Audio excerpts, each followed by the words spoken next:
नमस्कार। राम राम। राम राम। जय श्री राधे कृष्णा। आपका आपके चैनल हम और तुम पर बहुत बहुत स्वागत है, बहुत बहुत अभिनंदन है। आज आपके लिए एक बहुत ही प्यारा सा गारी गीत लेकर आए हैं। यह गारी गीत जो है विवाह के अवसर पर गाया जाता है, तिलक में खाना खिलाते हुए, या फिर शादी के में जो है रात्रि में भात के समय, रात्रि में हम लोगों के यहाँ भात खिलाया जाता है। तो भात खिलाते समय या सुबह हमारे यहाँ दूल्हा बासी खाता है, तो बासी खाने की रस्म में भी इस गारी गीत को गाते हैं। तो लाइक करिए, सब्सक्राइब करिए, कमेंट करिए, शेयर करिए। अपना सपोर्ट, प्यार, दुलार, आशीर्वाद ऐसे ही बनाए रखिए। और हमारा एक दूसरा चैनल भी है, हम तुम कॉमेडी, जिसमें हम दोनों की जुगलबंदी है।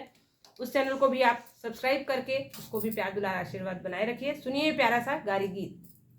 रंग रितुली में हंदिया मंगाओ रे माली के लला, रंग रितुली में हंदिया मंगाओ रे माली के लला, रंग रितुली में हंदिया लयाओ रे माली के लला, रेशम दिन के हाथे धराओ रे माली के लला, सब दिन बहनी के हाथे धराओ रे माली के लला, बुआ मामी मौसी के हाथे धराओ रे माली के लला, रंग रितुली में हंदिया लड़ाओ रे माली के लला।